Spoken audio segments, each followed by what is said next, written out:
En 1982, de repente, estalla una guerra en el Atlántico Sur, y todo el mundo se queda ¿cómo? En plena Guerra Fría, con todos los ojos puestos en la tensión entre la URSS y Estados Unidos, va y surge un conflicto por unas islas remotísimas que parecía algo del siglo pasado. Bueno, pues vamos a ver exactamente eso, por qué la Guerra de las Malvinas fue un conflicto que la verdad rompió todos los esquemas.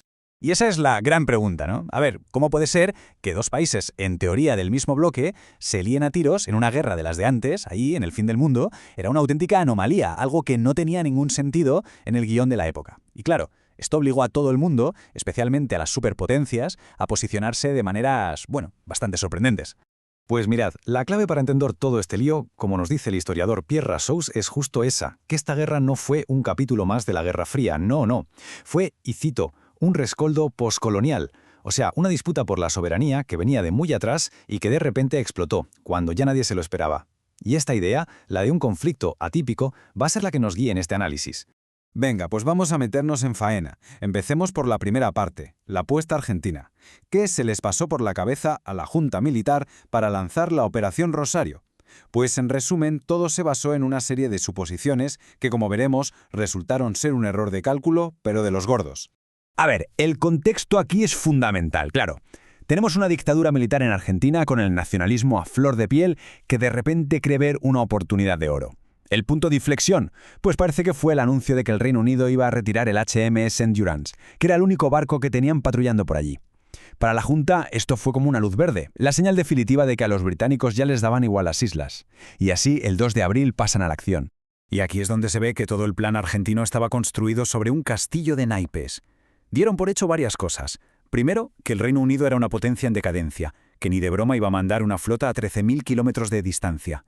Segundo, que Estados Unidos, por su anticomunismo, se pondría de su lado o como mínimo se quedaría al margen. Y tercero, que si hacían una operación limpia, sin bajas, el mundo lo acertaría sin más.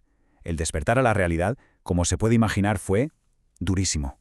Vale, dejamos Argentina por un momento y cruzamos el charco. Vamos a ver la respuesta británica. Y ojo, porque la decisión de ir a la guerra no fue algo automático, ni mucho menos. Hubo un debate interno tremendo y al final todo giró en torno a una figura clave. Margaret Thatcher, la dama de hierro. Mirad, esto lo resume todo perfectamente. El gobierno británico estaba partido en dos. Por un lado tenías al ministro de Defensa, John Nott, el tipo pragmático, diciendo «¿Pero estamos locos? Esto es una pesadilla logística y nos va a costar un dineral». Y es que justo estaban en plena época de recortes militares. Pero claro, por otro lado, estaba el almirante Leach, el jefe de la Royal Navy, que vio la jugada perfecta para decir que la flota sigue siendo útil. Era una forma de proyectar fuerza, apelar al orgullo patrio y, de paso, mandarle un mensajito a la Unión Soviética. Pero la pieza clave aquí, sin duda, era la propia Thatcher. Su popularidad en ese momento estaba por los suelos por las reformas económicas tan duras que estaba aplicando. Así que la guerra se convirtió para ella en una apuesta personal, casi un todo o nada. Como dice el historiador Adrian J. Pearce, una visión un poco cínica sugeriría que Thatcher sabía perfectamente que si no hacía nada, su gobierno caía y su carrera se iba al traste. La guerra era, en cierto modo, su única salida para parecer fuerte, no solo de cara al mundo, sino sobre todo de cara a su propio país. Y para que nos hagamos una idea de la locura logística de la que hablamos, son 13.000 kilómetros. Esa es la distancia que tuvo que recorrer la flota británica. Una operación anfibia a esa escala, con esa logística, es que no se había visto nada parecido desde la Segunda Guerra Mundial. Por eso, tantos, empezando por la propia Junta Argentina, pensaron que era sencillamente imposible. Pero, claro, la guerra no se jugó solo con barcos y aviones en el Atlántico Sur. Hubo otro campo de batalla, el diplomático, que fue igual de intenso, o más. Y es aquí donde se ve muy bien por qué este conflicto era tan atípico. Las alianzas no fueron las que uno esperaría en plena Guerra Fría, ni de lejos.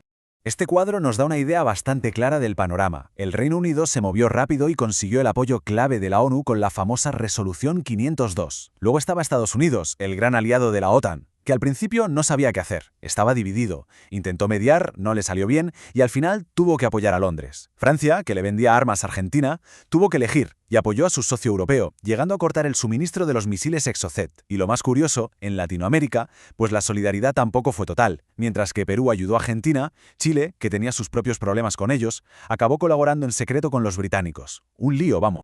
Y si queremos una anécdota que resuma el caos diplomático, sobre todo en Washington, esta es buenísima. Justo la noche de la invasión, la embajadora de Estados Unidos en la ONU, Jean Kirkpatrick, una mujer conocida por su apoyo a las dictaduras de derechas por su anticomunismo, ¿dónde estaba? Pues tranquilamente en una recepción en la embajada argentina. Es que es el símbolo perfecto de la división que había en el gobierno de Reagan. No sabían a qué carta quedarse, si con su aliado de toda la vida, el Reino Unido, o con su nueva política anticomunista en América Latina. Bueno, pues al final, tras 74 días de combates, las tropas argentinas se rindieron. ¿Y qué nos queda de todo esto? ¿Qué lecciones sacamos de un conflicto tan peculiar? Pues la verdad es que, tanto a nivel militar como político, todavía hoy se sigue estudiando. Y las lecciones que deja son bastante claras. La primera, y quizá la más importante, el peligro enorme que supone subestimar la voluntad de tu adversario. La segunda, el impacto brutal que puede tener un liderazgo político fuerte y decidido, como fue el de Thatcher. También aprendimos cómo una decisión que parece pequeña, como quitar un barquito de una zona, puede desatar unas consecuencias estratégicas enormes. Y para terminar, dos verdades del mundo militar. Una, que el voluntarismo y el echarle ganas, sin un plan sólido detrás, es la receta perfecta para el desastre. Y dos, que la fuerza militar y la diplomacia tienen que ir siempre de la mano, bien sincronizadas. Las consecuencias fueron muy distintas para cada uno, claro.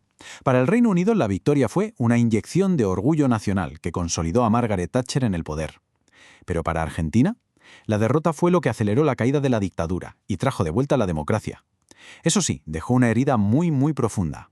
La causa Malvinas pasó a ser una parte central de la identidad del país, y la reclamación de la soberanía sigue siendo a día de hoy un asunto de Estado absolutamente irrenunciable. Y terminamos con una última reflexión. Más de 40 años después, en un mundo donde volvemos a ver tensiones geopolíticas, disputas por territorios, la Guerra de las Malvinas sigue ahí, recordándonos unas cuantas cosas. Que los errores de cálculo se pagan carísimo, que subestimar al adversario es un error fatal, y que el liderazgo político puede cambiarlo todo. Factores que, en fin, sigan siendo tan decisivos hoy como lo fueron en aquel extraño e inesperado conflicto de 1982.